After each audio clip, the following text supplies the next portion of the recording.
will not take more than 10 minutes, but ladies and gentlemen, we are all wake up, very exciting. Professor Nimiri mentioned a lot of very important key points this morning about abdominal pain in gastric bypass surgery. But what I would like to show you is the team of your dedicated hospital that is questioning themselves, what's about the patient who is coming in now while our professor, while our expert is attending the gastrosurgery meeting in Dubai. So they are asking themselves, what could the patient have? He had a bypass surgery most probably and has pain in the abdomen. What shall we do? Okay, first of all, they took an abdominal plane X-ray picture and they saw air in the stomach. Is this pathological, yes or not? Does it matter, yes or not? Let's do a CT scan. We have heard this morning that the finding in CT is very rare that you really get the good information from the radiologist. But if you, let's say, know a little bit more, then you see those lymphatic stripes often small bowel, which is not normal usually. But on the other hand, you should be informed which kind of bypass this patient had. Was it anticolic? Was it a Roux-en-Y? Was it a mini gastric bypass? I think you all are very, very familiar about gastric bypass procedures, but in principle, you create something that could also create internal hernia easily. So you fiddle around with a small gastric pouch, you create a connection to a small bowel, and you put some sort of a foot point anastomosis. So that could create a lot of problems, which could also lead to abdominal pain. On the other hand, it's very popular to do what some people call mini bypass. Nevertheless, it's an invasive procedure, but it just avoids one anastomosis, that's the enteroanastomosis. You put up a loop to a long-shaped gastric pouch, and basically you also have a possibility that the patient's getting pain due maybe to an internal hernia or something else. We will see later on. So this team is still fiddling around with ideas. What could the patient have after gastric bypass? And he's coming and showing up with abdominal pain. First of all, we figured out that, okay, we have anticolic, retrocolic, we have circular stapled, linear stapled, hand-sewn anastomosis, we have long limbs, short limbs. So basically, no gold standard in gastric bypass so far exists. Therefore, we really must have an operating record. And unfortunately, it's not always available. So let's have a look on very distinguished surgeons like Kelvin Heger. He really meticulously documented all his problems he could have had with the gastric bypass surgery. But overall, if you collect the main frequent problems, it just ends up with stenosis, internal hernia, staple line failure he detected as leaks, bleeding, marginal ulcers. So those are the most common, let's say, attending complications and problems.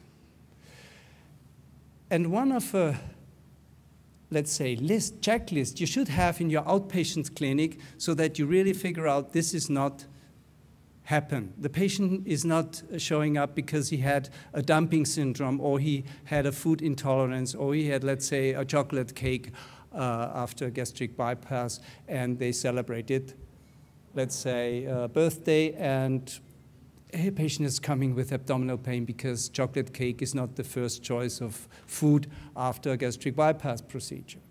But there could be also a lot of other possibilities like gastroesophageal reflux problem or even a stenosis in the anastomosis, which could also lead to pain. But more or less, let's figure out about the small intestine problems, like trocar hernias, adhesions. We have heard this morning very, very nicely differential diagnosis about that. So you really have to rule out all those differential problems really to be sure that the patient is in a mental disorder. Very often you figure out mental disorder is the first choice, which is absolutely ridiculous and not true. If a patient is showing up with abdominal pain, take it serious. And there could be also a besoir, what we have seen this morning in a brilliant video. So basically those led us to an analysis. We figured out what was the reason why we had to reoperate the gastric bypass, because a patient showed up with pain. And within 10 years, we had 61 patients out of more than 1,200 bypasses where we had to reoperate because a patient had pain. And guess, the highest number or the most important differential diagnosis is internal hernia in a Roux-en-Y gastric bypass when a patient shows up with pain. Of course, you could have ulcer perforations, abdominal wall problems with herniation in trocars, ileus, etc. So we should be really familiar. Where are the spaces? Where are the problem areas in our bypass patients? And of course, it could be in the space between the alimentary limb and the colon or the mesocolon. It could be also in between the meso of the biliary limb and the alimentary limb. So basically, if you start doing a surgery, you should be aware, okay, in a Roux-en-Y gastric bypass, we have a alimentary limb, we have a biliary limb, and we have a common channel. And if you lose all your orientations, if you have any idea, start with the common channel, basically from the ileocecal valve. That's the most safest area where you can start figuring out how's the problem in your bypass patient. So here represented my two rounder boys that could have problems. And let's start with the easier one. That's the internal hernia in between the alimentary limb and the mesocolon. So please. You know that behind the alimentary limb there should not be a small bowel. So therefore, we have a look: where is my mesentery from the alimentary limb? Where is my mesentery from the mesocolon?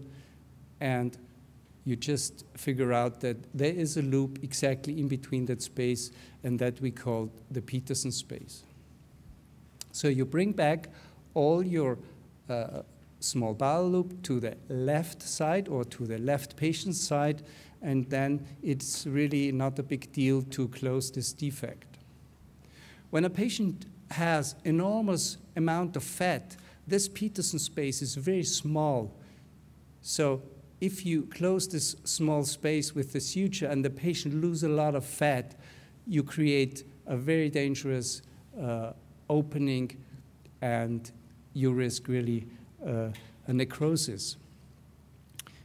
Anyway, let's go to the other boy, and maybe he has a little bit more intense problem. And you see, when you have a small bowel obstruction, you have a distended small bowel, and it's extremely difficult to get access to the abdomen.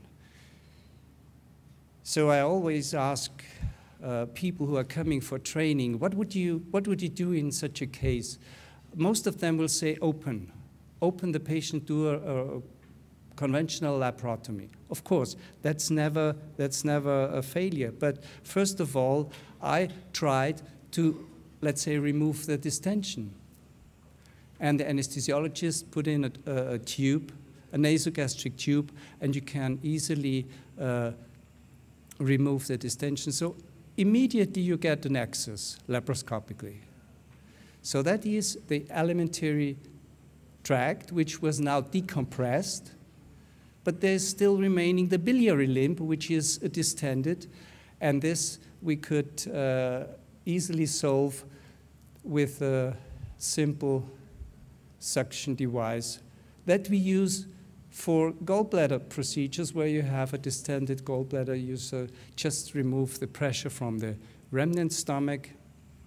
And after that, it's not any more difficult, because for us surgeons, it's difficult if we cannot see. Once we can see, procedures are not that difficult. And here you see the problem what we had was a stenosis in the intraanastomosis, which we solved simply with a new anastomosis then.